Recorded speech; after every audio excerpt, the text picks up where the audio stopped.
ada pesan yang kuat yang saya tangkap untuk menjadi warning buat kita gitu ya. Supaya kita sebagai anak-anak Tuhan, kita ini harus semakin dekat dan melekat dengan Tuhan. Hadiratnya itu akan makin kuat dinyatakan bagi mereka yang bersungguh hati mencari Tuhan. Artinya hadirat Tuhan, kuasa Tuhan itu tidak dinyatakan buat semua orang Bapak Ibu. Tapi hanya bagi mereka yang sungguh-sungguh mencari Tuhan. Yang sungguh-sungguh menanti-nantikan Tuhan. Maka bagi orang itulah yang akan menikmati Tuhan. Menikmati semua jaminan, anugerah, pemeliharaan yang ajaib dari Tuhan. Dan doa saya, kerinduan saya, kita semua ada dalam jaminan Tuhan. Amin. Karena itu tidak ada alasan sebenarnya untuk kita tidak bersungguh-sungguh, bahkan makin sungguh-sungguh dengan Tuhan.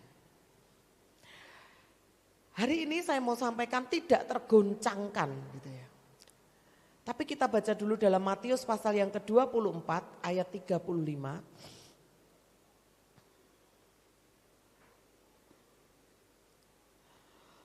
Kita baca sama-sama Bapak Ibu.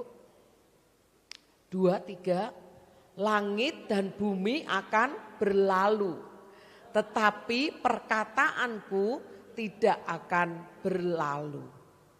Amin. Apapun yang Tuhan katakan pasti digenapi. Apapun yang difirmankan pasti terjadi. Alkitab berkata bahkan titik koma di dalam Alkitab itu tidak ada satupun yang tidak tergenapi, tidak dilewatkan kata firman. Karena itu saya berkata tadi di awal saya agak ngeri, agak gentar gitu loh. Karena ternyata apa yang dikatakan Tuhan itu tidak melulu tentang berkat Bapak Ibu. Apa yang difirmankan oleh Tuhan tidak melulu enak menurut pandangan kita gitu. Tapi ada sesuatu yang memang harus terjadi dan harus digenapi karena itu memang firman Tuhan gitu. Nah apa itu? Yuk coba kita lihat dulu dalam Ibrani pasal yang ke-12.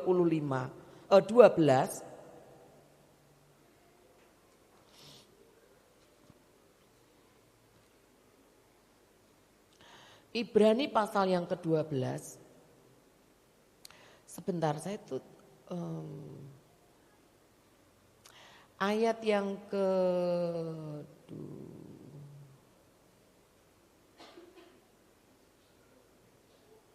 ayat 26. Ibrani 12 ayat 26. Waktu itu suaranya menggoncangkan bumi. Tetapi sekarang ia memberikan janji. Satu kali lagi aku akan menggoncangkan bukan hanya bumi saja melainkan langit juga. Bapak Ibu bisa tangkap sesuatu? Suaranya saja menggoncangkan bumi gitu ya. Dan ia masih berjanji bahwa satu kali lagi dia tidak akan menggoncangkan bumi saja, tapi langit juga Bapak Ibu. Betapa dahsyatnya itu ketika itu terjadi Bapak Ibu. Tadi di awal kita belajar bahwa apa yang dikatakan Tuhan pasti terjadi. Nah inilah salah satu yang dikatakan Tuhan. Seringkali kita ini berharap bahwa hidup kita ini stabil. Betul? Kalau enggak stabil tapi semakin naik. Berkatnya tambah baik, kesehatannya tambah baik, bahagianya nambah, suaminya makin sayang, istrinya makin cinta. Begitu Bapak Ibu? Ya toh? Kok enggak dijawab sih? Saya kira Bapak Ibu ngantuk karena capek nyembah Tuhan tadi. Ya, firman Tuhan berkata bahwa pasti akan ada kegoncangan. Dan ini sudah mulai kita rasakan tanda-tandanya. Ekonomi tidak menentu, betul Bapak Ibu? Dolar sekarang 17.000, enggak tahu naik lagi apa enggak. Saya jadi kadang parno kalau dengar berita gitu ya. Karena seakan-akan semuanya enggak ada bagusnya gitu. Tapi saya percaya enggak bagus di luar Tuhan yang tidak percaya Tuhan. Tapi buat yang percaya Tuhan, mau di luarnya enggak bagus, di dalam kita tetap bagus. Tapi Alkitab berkata pasti akan ada kegoncangan satu kali lagi. Dia akan menggoncangkan bukan hanya bumi tapi langit juga gitu. Ungkapan ayat selanjutnya. Ayat 27. Ungkapan satu kali lagi menunjuk kepada perubahan pada apa yang dapat digoncangkan. Karena ia dijadikan supaya tinggal tetap apa yang tidak tergoncangkan.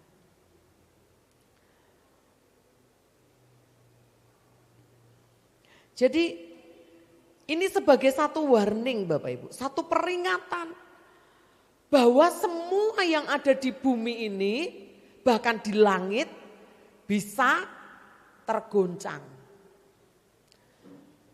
Ingat, tadi kita berharapnya tidak mengalami goncangan.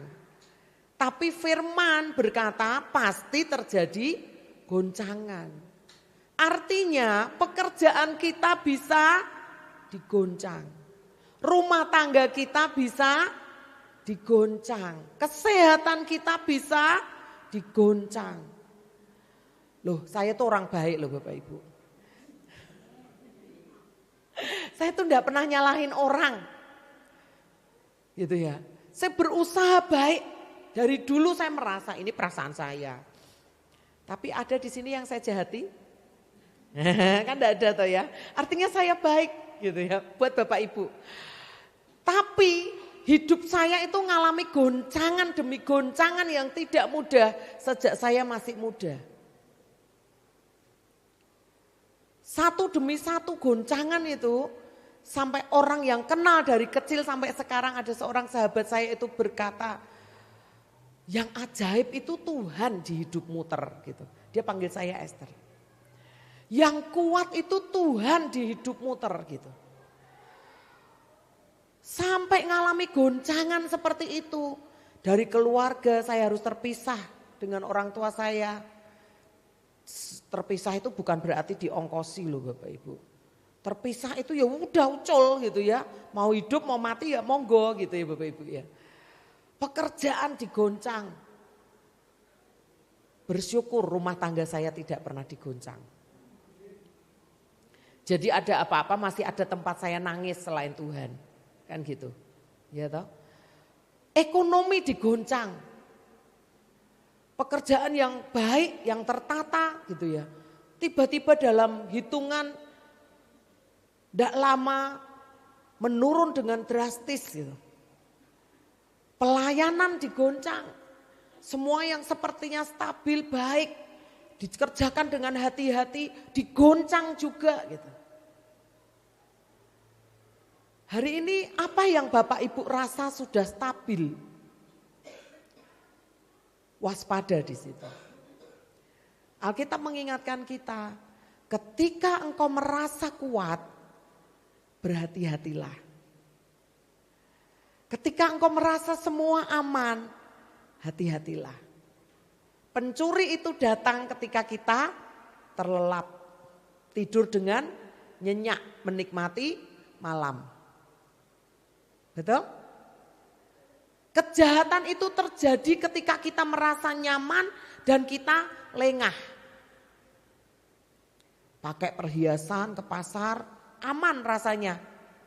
Aman, ada pos polisi kok di depan pasar Projo. Ada apa-apa tinggal panggil. Nyatanya digendam. Nah, karena apa? Lengah.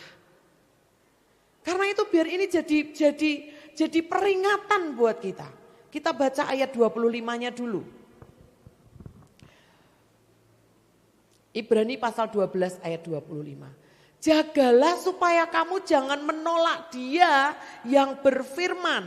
Sebab jikalau mereka yang menolak Dia yang menyampaikan firman Allah di bumi tidak luput, apalagi kita jika kita berpaling dari Dia yang berbicara dari surga. Ini adalah peringatan supaya kita tidak menolak firman dan siapapun yang menyampaikan firman. Bangsa Israel hari itu dia menolak Musa ketika Musa menyampaikan pesan Tuhan untuk aturan-aturan mereka beribadah. Dan semua orang kecuali Kaleb dan Yosua yang bisa masuk tanah perjanjian. Tapi yang lainnya semua tidak bisa masuk tanah perjanjian. Karena apa? Menolak, Bapak Ibu. Di situ ada kata menolak dan ada kata berpaling. Kata menolak itu kata lainnya tidak menerima, tidak menyetujui, tidak sepakat atau menampik. Firman itu harus kita sepakati, harus kita setujui. Amin, Bapak Ibu. Alkitab berkata, beri maka kamu akan diberi. Kitanya bantah. Lah opo sing meh diberi wong aku rak duwe kok. Kita ini kan orang yang suka beralasan toh Bapak Ibu ya. Gitu ya. Padahal Alkitab berkata, nek kamu ndak punya, firman Allah ada jawabannya. Mintalah benih untuk kamu tabur dan apalagi makanan untuk kita nikmati. Lah seringkali kita ini berdoanya cuma minta makan. Artinya sesuatu yang kita nikmati sendiri. Tapi kita lupa nggak minta benih untuk kita tabur. Tapi berharap panen. Mungkin enggak Bapak Ibu? Mungkin enggak? Yang enggak pernah nanem panen, mungkin enggak? Mungkin dalam mimpi. Atau panen punya tetangga. Ya enggak mungkin lah Bapak Ibu gitu ya. Orang tetangga nanem ya dia yang mau menikmati hasilnya gitu kan. Kalau kita dikasih juga paling enggak banyak kan begitu. Bersyukur dikasih. Tapi kebanyakan orang Kristen seperti itu Bapak Ibu. Tidak setuju dengan firman. Nantikan Tuhan. Keseli. Sibuk. Cari Tuhan selama dia berkenan ditemui. Sesok ya Tuhan. Piye Bapak Ibu? Kasih alasan supaya Tuhan itu melakukan firman-Nya dalam hidup kita. Jangan tolak setiap kebenaran. Supaya kita ini beroleh hati yang benar di hadapan Tuhan. Jangan tolak Bapak Ibu. Apapun firman yang disampaikan untuk kita, itu kehendak Tuhan buat kita. Jangan langsung tolak atau blok. Wah, tidak setuju aku dengan firman itu. Tapi apakah saya berkata bahwa kita harus setuju dengan semua yang disampaikan hamba Tuhan? Tidak juga. Harus diuji apakah itu murni firman atau dari pikiran dan perasaan hamba Tuhan yang menyampaikan. Karena itu masing-masing kita harus belajar firman. Supaya tahu kalau ada seseorang menyampaikan firman yang salah, yang sesat, yang keluar dari firman, kita tahu Bapak Ibu. Saya berdoa kita semua jadi jemaat yang cerdas, jemaat yang smart. Karena apa? Memiliki banyak pengetahuan tentang firman. Belajar, jangan tolak firman. Amin Bapak Ibu. Tidak cukup kalau kita cuma seminggu sekali dengar firman di gereja. Saya tidak tahu apakah setiap renungan firman setiap hari Bapak Ibu baca semua di grup. Itu menolong sih. Bagian kami hamba Tuhan itu melakukan bagian kami. Tapi Bapak Ibu juga harus lakukan bagian Bapak Ibu. Gak bisa berkata, aku ndak diberkati guru-guru pendetone, ndak ada kata itu. Masing-masing kita berurusan dengan Tuhan secara pribadi. Ada bagian yang kami lakukan sebagai hamba Tuhan, ada bagian dari Bapak Ibu yang harus Bapak Ibu lakukan sebagai gereja Tuhan. Jangan tolak firman. Hari itu Musa berkata kepada seluruh bangsa Israel, bangun mezbah dengan benar, aturannya seperti ini gitu. Kalau kamu naik ke mezbah, pakai pakaian yang tertutup supaya auratmu tidak kelihatan loh, itu diatur loh Bapak Ibu. Nah sekarang kita ada renungan, ada Eva, ada komisi wanita, ada ibadah anak, ada ibadah youth gitu. Bagian mana yang kita lewatkan? Yang gak kita sepakati, kita gak akan mungkin dapat berkat dari situ. Amin Bapak Ibu. Pujilah Tuhan dengan segenap hatimu dan dengan segenap jiwamu dan dengan segenap kekuatanmu gitu. Kasih Tuhan gitu. Tuhan gak ketok gitu ya. Gimana sih mengasihi Tuhan dan sebagainya. Banyak komplainnya kita Bapak Ibu. Mari kita belajar jangan tolak. Tapi terima setiap firman. Kalau kita belum paham, masukkan kotak bahasa saya. Dan minta supaya Roh Kudus menjelaskannya lebih lanjut. Maksudnya Bu David itu apa ya? Saya senang ada beberapa ibu-ibu yang berkata, Bu, nek khotbah ndak usah pakai kata-kata yang susah untuk dimengerti gitu ya. Nah, saya kadang-kadang keterucut gitu kan Bapak Ibu. Ngomong apa ternyata ada yang gak ngerti maksudnya. Yang dalam bahasa, kadang bahasa Inggris, kadang bahasa gaul, kadang bahasa yang mungkin Bapak Ibu gak ngerti, apa yang gak ngerti gitu ya. Tapi ternyata ada, silakan bertanya, Bu maksudnya kemarin apa Bu David ngomong seperti ini gitu. Kalau gak ngerti tanya Bapak Ibu. Jangan diem saja, jangan abai. Karena kalau kita tidak menerima dengan segenap hati, kita nggak akan terima berkatnya. Amin. Apalagi contoh Alkitabnya. Seringkali orang Kristen menolak untuk hidup rukun bersama, saling berbagi, saling dekat. Ada seseorang hamba Tuhan berkata begini, nggak usah dekat-dekat dengan jemaat.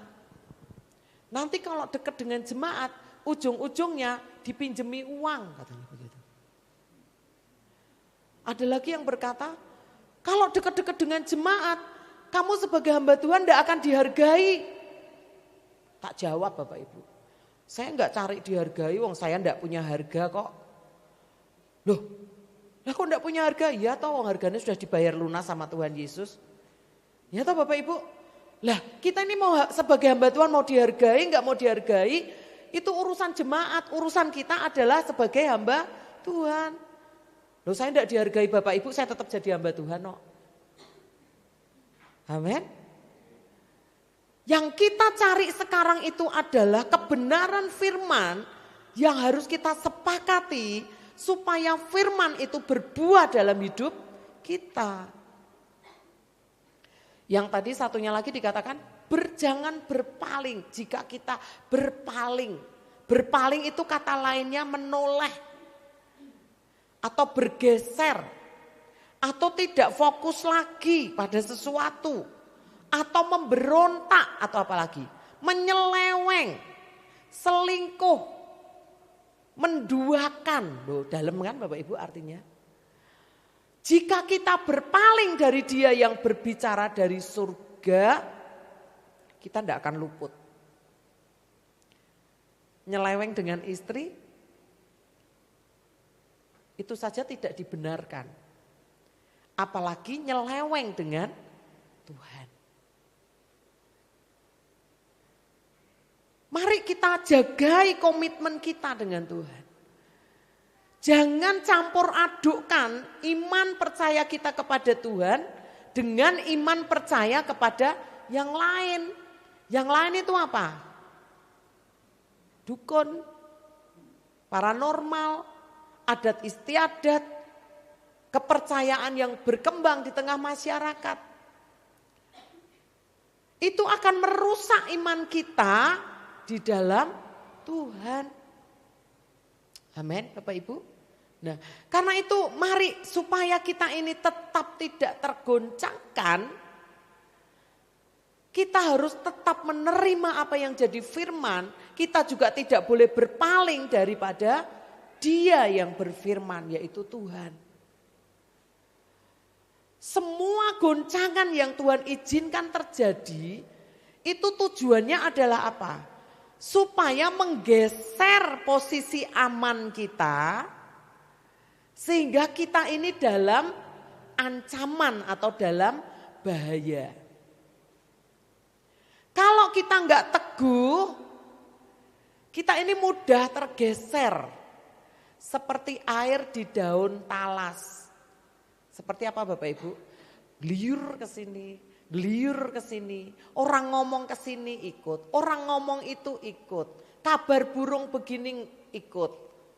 Seperti air di daun talas, enggak bisa anteng. Enggak bisa tetek kata bahasa Jawanya. Hatinya itu loh. Tidak stabil di dalam Tuhan. Hari ini apa yang mengganggu pikiran kita? Realita apa yang sedang terjadi di depan mata yang kita hadapi yang membuat pikiran dan hati kita galau. Sampai kita nggak bisa tidur, sampai kita nggak enak makan, sampai kita rasanya kemerungsung, nggak tenang, hawane pengen marah. Hal itu yang biasa terjadi ketika goncangan-goncangan itu kita alami Bapak Ibu. Nah, karena itu orang sampai ngalami goncangan, sampai asam lambungnya naik gitu. Siapa di sini yang asam lambungnya suka naik? Satu. Lainnya? Cek hati kita, apakah sudah tenang atau tidak. Karena asam lambung yang naik itu membuktikan bahwa kita tidak dalam ketenangan. Ada banyak pikiran yang menguasai hati kita.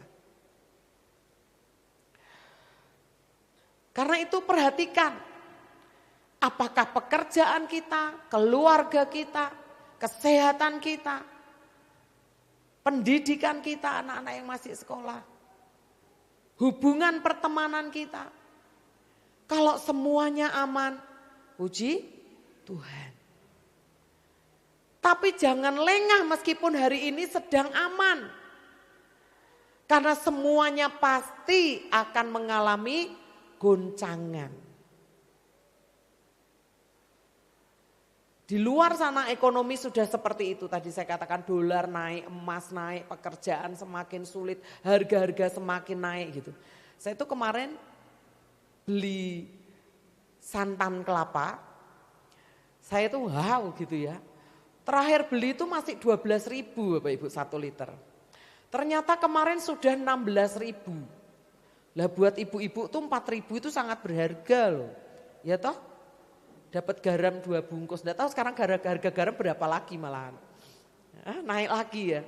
Hari itu ketika Bu Palupi bilang, Kara kok sampai 7,5 gitu.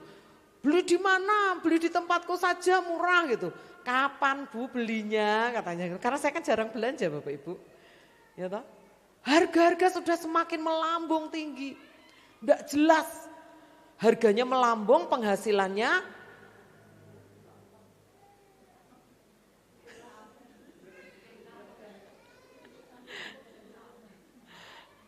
tapi bersyukurlah untuk hal itu karena Tuhan pasti pelihara kita. Berkat itu bukan hanya uang. Amin. Berkat kita bukan hanya gajian kita. Saya sampaikan kepada Bu Yanti. Bu, berkat itu enggak cuma uang gajian. Uang gajian itu cuma sebagian kecil dari berkat Tuhan. Berkat pemeliharaan Tuhan itu ada setiap hari. Bisa lewat siapapun, bisa datang kapanpun. Amin, Bapak Ibu. Karena itu jangan berkecil hati, jangan sampai iman kita tergoyang gara-gara apa yang bisa kita hitung dengan kalkulasi kita. Yang seringkali sok merasa pinter, merasa hebat. Gunakan saja kalkulatornya Tuhan. Ya toh? Kalau kalkulator kita kan mesti hitung-hitungannya kurang terus toh Bapak Ibu. Yang ngomong kurang terus angkat tangan. Oh enggak ada, puji Tuhan. Bersyukur Pak David jemaatnya dewasa-dewasa loh. Enggak ada yang beriman kurang, semuanya beriman lebih. Amin. Iya betul loh itu.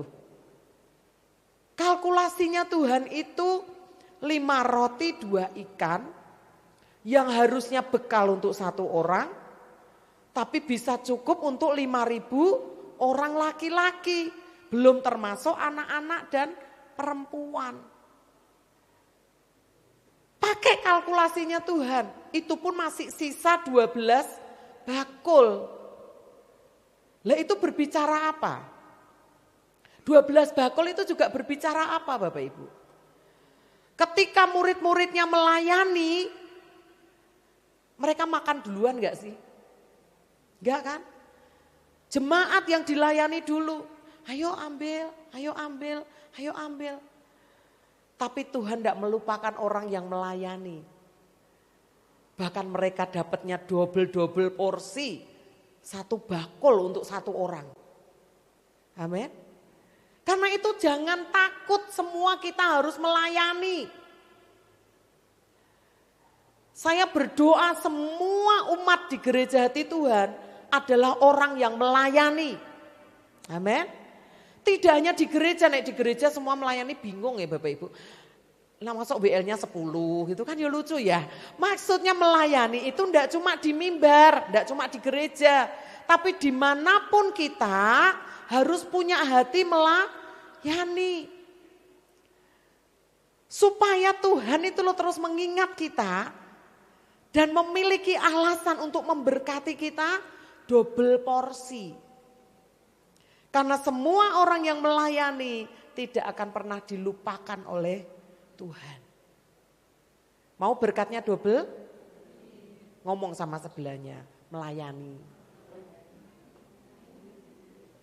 Ya toh? Layani dengan hartamu, layani dengan waktumu, layani dengan pikiranmu, layani dengan apapun yang bisa kita lakukan untuk mengenalkan kasih Tuhan kepada mereka yang membutuhkan. Jangan pelit jadi orang Kristen. Pelit itu enggak cuma uang Bapak Ibu, pelit waktu. Bosen aku ceritani terus, ceritani rak maleh-maleh. Ya toh Bapak Ibu? Ya karena apa? Ketika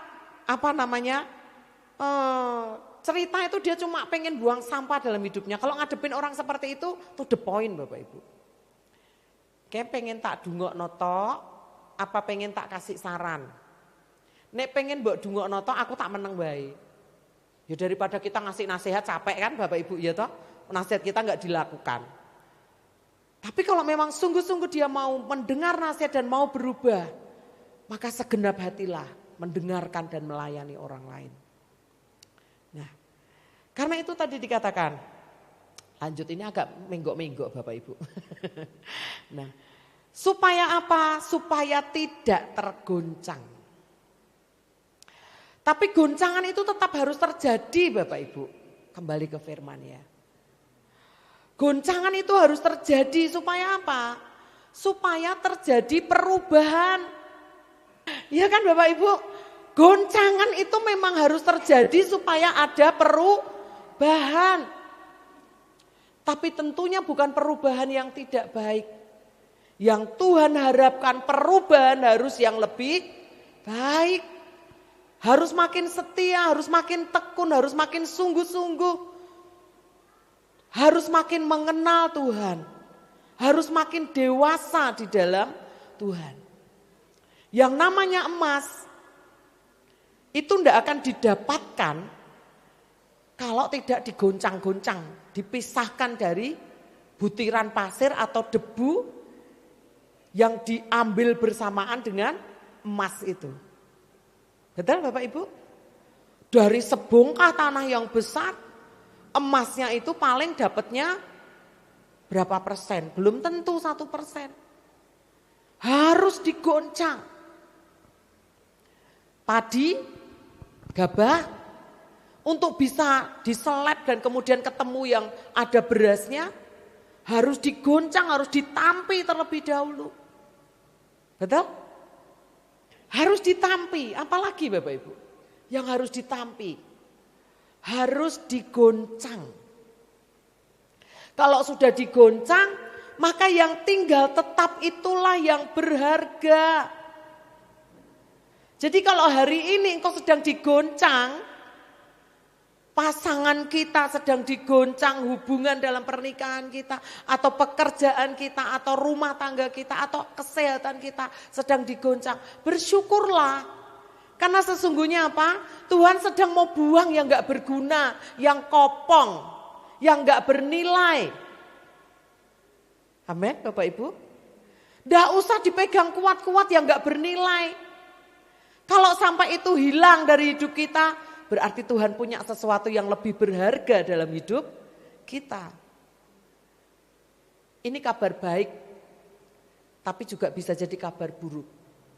Bahwa Tuhan itu menggunakan segala macam cara, dia itu menghalalkan segala macam cara, mau itu cara yang baik menurut kita maupun cara yang buruk, termasuk merugikan kita, termasuk membiarkan kita kehilangan, termasuk kita mengalami sesuatu yang tidak baik bahkan membahayakan kita.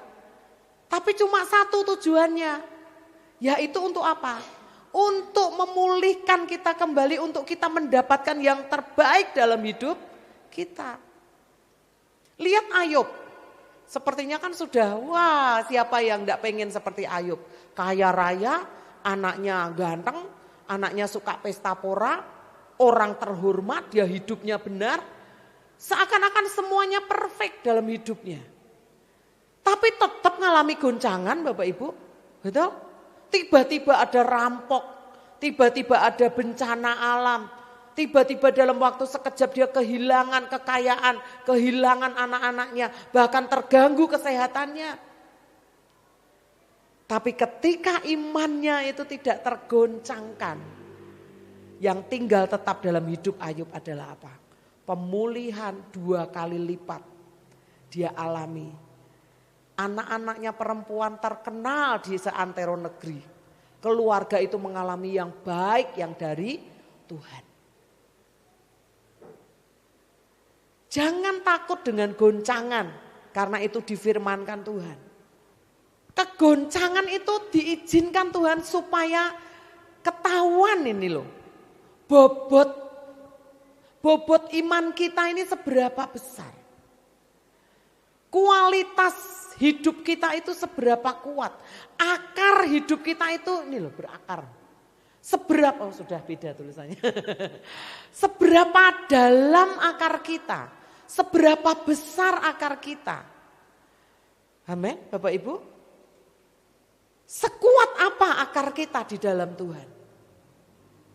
Di Jepang itu kan rentan terjadi gempa. Betul ya.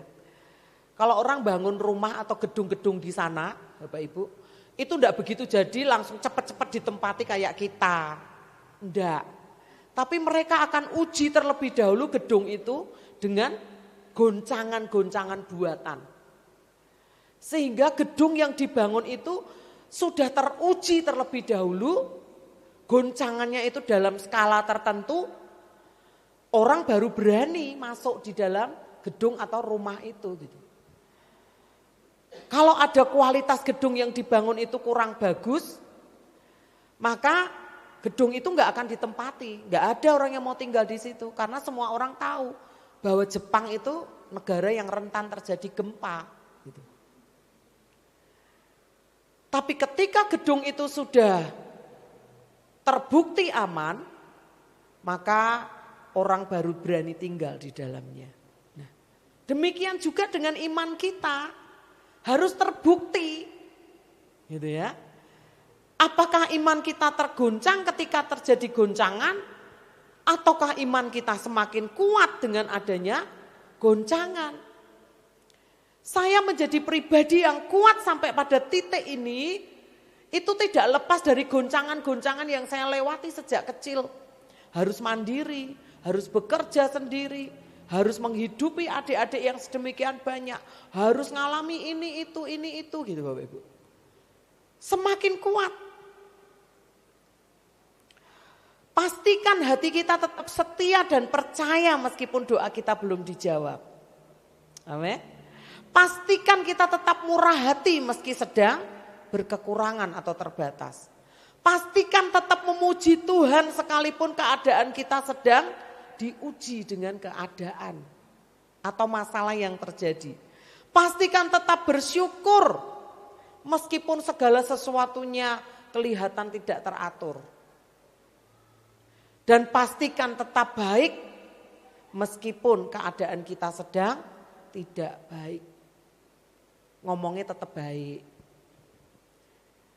Sekalipun uang di dompet tinggal terbatas, mungkin masih lembaran-lembaran biru yang nolnya. Biru kan ada 2 toh Bapak Ibu ya. Loh, enggak ada orang yang tahu kalau kita enggak cerita. Yang penting kita tetap baik, tersenyum, pakai baju yang baik, sisiran yang baik, tampil tetap rapi. Ada yang tahu? Enggak ada yang tahu. Dompetnya tetap bersihkan sambil diomongin loh. Itu sekarang kan viral tau seperti itu kan. Orang yang bersih pakai apa sih? Apa namanya saya kok lupa. Afirmasi, hei uang datanglah kan gitu kan. Kerasan-kerasan ya di dompetku, panggil teman-temanmu gitu. Ada yang di sini seperti itu? Loh kalau mau seperti itu ya enggak apa-apa tapi mintanya sama Tuhan, jangan sama yang lain. Enggak perlu pakai, apa toh kemarin saya katakan apa ya Pak? Yang hijau atau yang putih, oh kapulaga. Kapulaga hijau harganya sekian. Saya tuh penasaran kok banget orang cariin kapulaga hijau nanyain ini itu untuk apa? Ternyata untuk narik uang Bapak Ibu. Ternyata bisa narik uang pakai kapulaga hijau, nggak pakai kartu ATM. Katanya mengundang uang. Dan gitu banyak lagi kesaksiannya di bawah itu gitu ya. Aku diberkati ya, bukan diberkati bahasanya. Aku nggak pernah kekurangan lagi. Uangnya nyumber di dompetku. Ada dompet yang nyumber, kenapa nggak jual dompetnya aja yang bisa nyumber uang ya? Aneh-aneh Bapak Ibu. Biar kita tetap baik. Kalau kita tetap baik, pikiran kita tetap positif, hati kita percaya, Tuhan itu baik, Tuhan kok Bapak yang baik. Mari percaya Bapak kita baik. Amin. Sekalipun hari ini keadaan kita sedang tidak baik, itu hanya sementara. Saya sedang terus berkata bahwa Tuhan itu baik. Saya sedang mengingatkan Tuhan terus. Tuhan kok Bapak yang baik. Bapak yang baik pasti menyediakan segala keperluan anak-anaknya. Amin Bapak Ibu. Karena itu jangan berpaling, jangan menolak Tuhan. Hati yang teguh, iman yang kuat itu tidak akan tergoncangkan. Membuat semua yang baik dan berbobot dalam hidup kita itu tetap pada tempatnya. Maka kita gak akan kehilangan sesuatu Bapak Ibu. Sekalipun goncangannya ada. Sekalipun uang belanjanya kurang untuk saat ini. Istri-istri tetaplah baik dengan suamimu. Wah uangnya kurang kok, wis tak gekno kopi ya. Jangan Bapak Ibu. Tetap servis. Layani suami kita dengan baik. Maka suami juga akan lihat, wah istriku sekalipun belanjanya kurang kok. Tetap melayani, tetap baik, aku tak semakin giat bekerjanya. Nah kan begitu Bapak Ibu. Ya toh? Nah kalau istrinya di rumah pelayanannya berbeda dengan ketika penghasilan suaminya baik dan tidak baik, suami akan berkata, gitu ya. Ketika uang belanjanya kurang kok begitu ya. Awas loh, nih aku punya lebih tak kasih yang lain. Oh, gimana coba Bapak Ibu? Parah kan? selain Tuhan yang menentukan hidup kita, sesungguhnya kitalah yang bertanggung jawab untuk kehidupan kita sendiri. Mau tergoncang atau mau tidak, itu pilihan kita. Amin, Bapak Ibu. Sebab kita ini ayat 28, Ibrani pasal 12 ayat 28.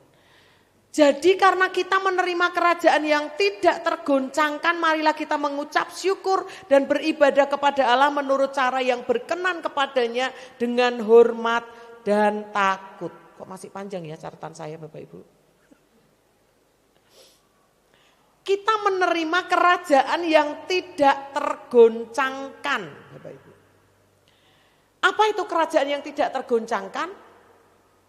Kerajaan Allah. Kalau namanya kerajaan Allah, yang memerintah siapa Bapak Ibu? Allah. Mau itu kerajaan Allah, yang memerintah ya Allah. Lah sekarang kalau kerajaan yang dipimpin atau diperintah oleh Allah, itu isinya apa? Kita baca dalam Roma pasal 14 ayat 17. Roma pasal 14 ayat 17. Sebab kerajaan Allah bukanlah soal makanan dan minuman, tetapi soal kebenaran, damai sejahtera dan sukacita oleh Roh Kudus. Dalam terjemahan bahasa Indonesia masa kini, saya membacakan buat Bapak Ibu dikatakan, sebab kalau Allah memerintah dalam hidup seseorang, apa yang ia boleh makan atau minum tidak lagi penting. Jadi Bapak Ibu mau makan babi, mau makan ular, mau makan biawak, mau makan yang ekstrim-ekstrim pun gak masalah. Karena bukan itu yang penting gitu ya. Tapi ya jaga kesehatan, jangan gelojoh. Ya kan, makan sedikit boleh lah, tombok kepengen gitu. Tapi yang penting ialah bahwa orang itu menuruti kemauan Allah. Sehingga mengalami ketenangan hati dan menerima sukacita yang diberikan oleh Roh Allah. Nah perhatikan urutannya Bapak Ibu. Urutan dalam kerajaan Allah itu yang pertama adalah menuruti kemauan Allah. Sudah belum Bapak Ibu? Menuruti kemauan Allah. Bukan menuruti keinginan diri sendiri. Lah aku pengennya gini kok Bu. Lah aku maunya itu kok Bu. Kalau kita nuruti kemauan kita sendiri, kita ini jadinya kemerungsung Bapak Ibu. Jadinya galau, gak tenang. Karena terlalu banyak keinginan sendiri. Tapi kalau kita menuruti kemauan Allah, perhatikan urutan berikutnya. Menuruti kemauan Allah, apa Bapak Ibu? Mengalami ketenangan hati. Nah kalau sudah cetha welo-welo seperti ini, kita masih suka bergudul pengen ini, pengen itu, mau ini, mau itu. Jangan salahkan kalau kehidupan kita akan tergoncang dengan berbagai hal yang tidak baik dalam hidup kita. Selanjutnya kalau sudah nuruti kemauan Allah, mengalami ketenangan, dikatakan menerima sukacita yang diberikan oleh Roh Allah. Kenapa orang itu kelihatan tenang ya? Kok sepertinya gak ada masalahnya ya? Kok sepertinya baik-baik saja ya? Kemarin saya kedatangan seorang teman.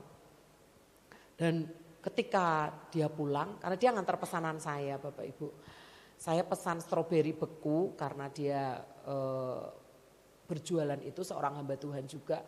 Pulang dari tempat saya, uang yang saya berikan itu dia pengen berbagi dengan seorang anak gelandangan. Tapi dia tuh salah ambil. Uang yang dari saya itu dia mau ambil 20-an karena ada pecahan 20-an. Tapi ternyata dia salah, dia malah kasih yang 50-an gitu. 2 lagi, double gitu, itu dudut gitu, 2 lagi gitu. Dan kemudian ketika dia mampir mau jajan dengan suaminya, loh lah kok uangnya tinggal ini gitu. Lah padahal tadi dari Bu Tia sekian gitu. Terus kemudian suaminya berkata, tadi aku lihat kamu ngambil dari dompetmu uang 50-an dua lembar. Saya kira memang kamu niatnya ngasih seperti itu gitu, suaminya berkata. Enggak, aku niatnya mau kasih yang 20-an katanya begitu. Terus ya jujur kalau Bapak Ibu yang alami seperti itu gelo apa enggak? Jujur. Normal berarti Bapak Ibu ya. Teman saya pun berkata, saya gelo Bu. Terus saya bilang gitu. Suamiku berkata, wis Tomah, kalau sudah diberikan berarti memang itu berkatnya dia. Berkat kita nanti ada lagi, wis percaya gitu. Ya, terus dia WA saya cerita gitu. Sesek Bu ada tamu gitu, dia cerita tentang yang dialami. Sesek Bu ada tamu, ternyata ada orang yang membeli dagangan suaminya. Suaminya tuh pinter bikin kursi dari ban itu loh Bapak Ibu, tempat sampah dan sebagainya. Padahal suaminya tuh sarjana geografi, terus kemudian sarjana teologi. Tapi pinter bikin seperti itu dan lakulah gitu. Dan dia berkata, puji Tuhan Bu, ini jadi kesaksian saya yang menyedihkan tapi membuktikan bahwa Tuhan itu tetap baik kepada saya. Amin Bapak Ibu.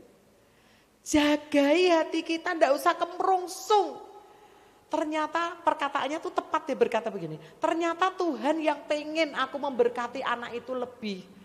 Bisa jadi anak itu punya kebutuhan yang besar ya Bu, sehingga harusnya saya pengen ngasih 20 kok Tuhan maunya saya ngasih 100. Amin Bapak Ibu. Terkadang keinginan Tuhan gak enak buat kita. Gak sesuai. Karena pengennya kita itu kan kebanyakan buat saya gitu ya Bapak Ibu ya. Tapi Tuhan itu gak seperti itu. Karena itu mari belajar, perlu belajar Bapak Ibu. Kalau kita mau hidup kita tidak tergoncang, ya tadi kan sempat tergoncang kan. Lah harusnya masih punya uang 100 lebih, ini tinggal pecahannya saja gitu kan. Tergoncang, lah kok piye, buat belanja, buat kulaan lagi gitu kan Bapak Ibu. Tapi lihat, ketika dia mengikuti apa yang dikatakan suaminya, bersyukur, percaya Tuhan ada berkatnya lagi. Dia percaya itu, yang tergoncang itu tidak lagi tergoncang. Tapi tinggal tetap apa yang menjadi bagian berkatnya mereka. Tuhan kirim berkat gantinya. Itulah Tuhan kita. Kalau seketika kita diizinkan mengalami sesuatu yang gak enak buat daging kita. Pertanda Tuhan mau menyatakan kasih-Nya yang luar biasa dalam dimensi yang berbeda untuk kita. Amin Bapak Ibu. Karena itu mari belajar duduk diam, nantikan Tuhan. Supaya kita belajar mengerti apa yang menjadi keinginan Tuhan. Supaya kita bisa paham. Kalau belum paham, tanya lagi sama Tuhan. Minta dijelaskan lagi. Karena sesungguhnya Bapak Ibu, apa yang sedang mengguncang hidup kita, itu akan bisa kembali tenang dan bisa memberikan apa yang tidak baik diubah jadi baik. Ketika banjir, kadangkala ada orang loh justru malah panen ikan. Gitu? Karena apa? Ada tambak-tambak yang hanyut, gitu kan? Nah, bukankah itu namanya berkat di tengah bencana? Gitu? Akan selalu ada seperti itu Bapak Ibu. Karena itu mari kita jangan fokus pada goncangannya. Tapi fokus pada apa toh Tuhan, tujuannya Tuhan menggoncang aku. Hal baik apa lagi yang Tuhan mau berikan kepadaku. Perkara besar apa lagi yang Tuhan mau kerjakan dalam hidupku. Amin Bapak Ibu. Oh aku mau lihat ini Tuhan bekerja. Oh aku mau lihat berkat Tuhan datang. Oh aku mau lihat kuasa Tuhan nyata dalam hidupku. Oh aku mau lihat suamiku dirubah, istriku dirubah, anakku dijamah Tuhan. Oh aku mau lihat berkat Tuhan datang dalam pekerjaanku. Amin Bapak Ibu. Saya sedang berdoa, saya selalu berkata kemarin Pak Adi Sutanto ngajari saya. Bu Sulis jangan ketawa sama Bu Sis ya. Dia berkata begini, tinggalnya di mana Bu? Gitu. Saya tinggalnya di Kupang Pak. Terus gerejanya di Bawen gitu. Tapi masih sewa Pak. Oh, katanya begitu. Masih sewa? Iya. Terus rumahnya? Iya, masih sewa juga, Pak, gitu. Duh, katanya begitu. Ngomong, Tuhan, doa Bapa kami itu kan berkata bahwa kerajaanmu datang, kehendakmu jadi. Di bumi seperti di surga. Di surga itu enggak ada kontrak-kontrakan, katanya. Ngomong sama Tuhan, ingatkan Tuhan, di surga enggak ada kontrak-kontrakan, semuanya hak milik. Maka di bumi akan seperti di surga. Kita juga enggak akan kontrak-kontrak ya Tuhan gitu. Hai Bapak Ibu, saya geli tapi saya ingat itu terus saya ngomong dengan suami saya ngomong dengan orang yang saya temui. Aku sedang menggerakkan hati Tuhan supaya di bumi sama seperti di surga. Enggak kontrak-kontrak lagi. Amin Bapak Ibu, sepakat ya? Setiap hari ngomong ya. Kegoncangan itu akan membawa kekayaan bangsa-bangsa itu masuk dalam perbendaharaan rumah Tuhan.